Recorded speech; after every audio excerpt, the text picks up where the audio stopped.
నిజాం అలీ ఖాన్ హైదరాబాద్కి అతనే రెండో నిజాం. ఆయన 1761 నుంచి 1803 వరకు పాలన చేసిండు. ఆయన మొదటి నిజాం అయిన మీర్ ఖమ్రుద్దీన్ ఖాన్ వాళ్ళ కుమారుడు. నిజాం అలీ ఖాన్ తన అధికారాన్ని సంపాదించుకోవడానికి తన సోదరుడైన సలాబత్ జంగ్ను బీదర్ కోటలో అరెస్ట్ చేశాడు. తానే ఔరంగాబాద్ రాజ్యానికి రాజుగా ప్రకటించుకున్నాడు. ఇక్కడ ఒక ముఖ్యమైన విషయం గమనించాలి. అసఫ్జాహీ వంశ పాలకులను నిజాంలని పిలవడం నిజాం అలీ ఖాన్ నుంచే మొదలైంది. అంటే నిజాం అనే పేరుతో పాలించిన మొదటి పాలకుడు ఇతనినే రెండో అసఫ్జాహీ అని కూడా అంటారు. 1770 సంవత్సరంలో ఇంకో చరిత్రాత్మకమైన నిర్ణయం తీసుకున్నాడు. ఏంటంటే రాజధానిని ఔరంగాబాద్ నుంచి హైదరాబాద్కు మార్చాడు. అప్పటి నుంచే హైదరాబాద్ ఒక శక్తివంతమైన రాజధానిగా మారింది.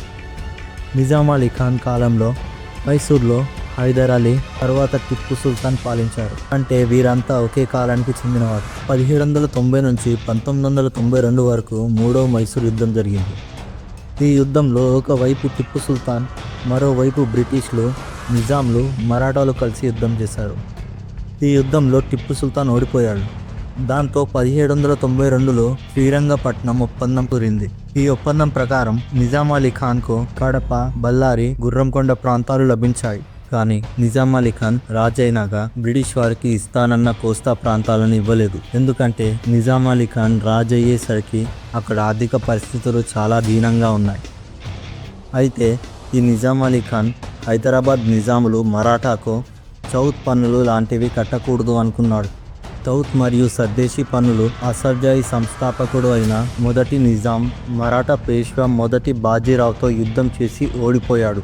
ఆ ఓటమి తర్వాత నిజాములు మరాఠాలకు చౌత్ మరియు సర్దేశీముఖి పన్నులను కట్టాల్సి వచ్చింది. చౌత్ అంటే మొత్తం ఆదాయంలో 4వ వంతు, అంటే 25% పన్నులు మరాఠాలకు చెల్లించాలి. సర్దేశ్ముఖి అంటే అదనంగా పరిపాలన హక్కులతో ఇంకొక పన్ను. ఈ పన్నుల వల్ల నిజాం రాజ్యానికి పెద్ద నష్టం జరిగింది. ప్రజల దగ్గర నుంచి వసూలు చేసిన డబ్బుల్లో ఎక్కువ భాగం మరాఠాలకే వెళ్ళేది.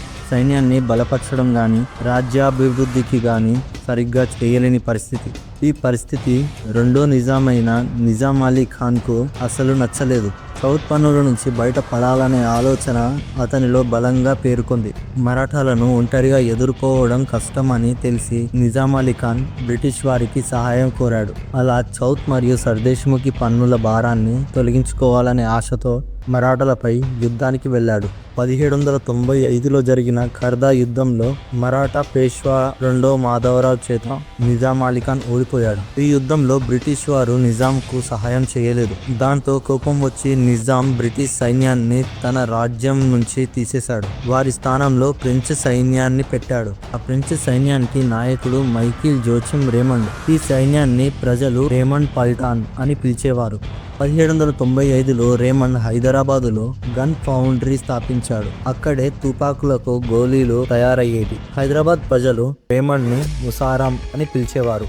ఆయన పేరు మీదనే ఇప్పుడు హైదరాబాద్లో ముసారాం బాగ్ అనే పేరు వచ్చింది. రేమండ్ సమాధి ఈ రోజు కూడా మలక్పేట్లో ఆస్మాన్ గఢ్ దగ్గర ఉంది. 1795లో నిజాం కుమారుడు ఆలీజా మెదక్ జమీందార్ సదాశివారెడ్డి సహాయంతో తండ్రిపై తిరుగుబాటు చేశాడు. కానీ ఈ తిరుగుబాటు రేమండ్ నాయకత్వంలోని ఫ్రెంచ్ సైన్యం అణిచివేసింది. నిజాం అలీ ఖాన్ ఫ్రెంచ్ వారితో తన సైన్యానికి శిక్షణ ఇప్పించడం బ్రిటిష్ వారికి నచ్చలేదు. అప్పుడు బ్రిటిష్ వారు ఒక కొత్త విధానాన్ని తెచ్చారు. అదే సైన్య సహకార ఒడంబడిక.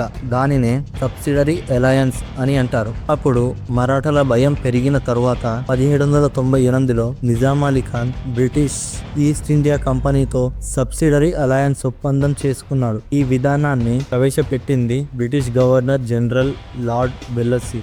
సబ్సిడరీ అలయన్స్ పై సంతకం చేసిన మొదటి స్వతంత్ర భారత పాలకుడు నిజాం అలీ ఖాన్. ఈ సబ్సిడరీ అలయన్స్ ప్రకారం తన సొంత సైన్యాన్ని నియమించుకోకూడదు, ఫ్రెంచ్ వారితో ఎలాంటి సంబంధాలు కలిగి ఉండకూడదు, బ్రిటిష్ వారి సైన్యాన్ని తన రాజ్యంలో పెట్టుకోవాలి. బ్రిటిష్ వారి సైన్యానికి అయ్యే ఖర్చు కూడా ఆ ఒప్పందం మీద సంతకం పెట్టిన వారు భరించాలి. అయితే ఈ సబ్సిడరీ అలయన్స్ మీద సంతకం పెట్టిన నిజాం అలీ ఖాన్ ఆ బ్రిటిష్ వారిని పోషించలేక బ్రిటిష్ వాళ్లకు కొన్ని కీలక ప్రాంతాలను అప్పగించాడు. అది 1800 సంవత్సరంలో దత్త మండలాలను బ్రిటిష్ వారికి అప్పగించాడు. అవి కడప, కర్నూలు, అనంతపురం, బళ్ళారి. తరువాత గడిచెర్ల హరి సర్వోత్తమరావు ఈ ప్రాంతాలకు రాయలసీమ అనే పేరు పెట్టాడు. ఈ నిజాం అలీ ఖాన్ కాలం నుండి ఈ తెలుగు ప్రాంతాలు 2 భాగాలుగా ఏర్పడ్డాయి. తెలంగాణ తెలుగు ప్రజల్ని నిజాంలు పరిపాలిస్తే కోస్తా రాయలసీమ మద్రాస్ అంటే ఉమ్మడి మద్రాస్ను బ్రిటిష్ వారు పరిపాలించేవారు. నిజాం అలీ ఖాన్ తన కుమారుడు సికిందర్ జా కోసం పురాణి హవేలీ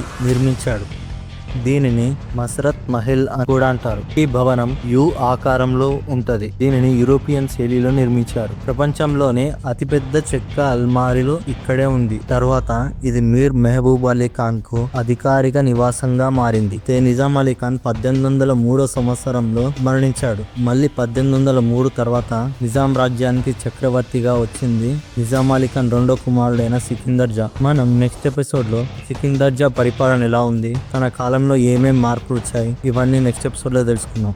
ఈ కంటెంట్ నచ్చినట్టయితే లైక్ చేయండి, షేర్ చేయండి, అలాగే కామెంట్ చేయండి. అలాగే వీడియో ఎలా ఉందో కామెంట్ రూపంలో తెలపండి. Thank you. జై తెలంగాణ.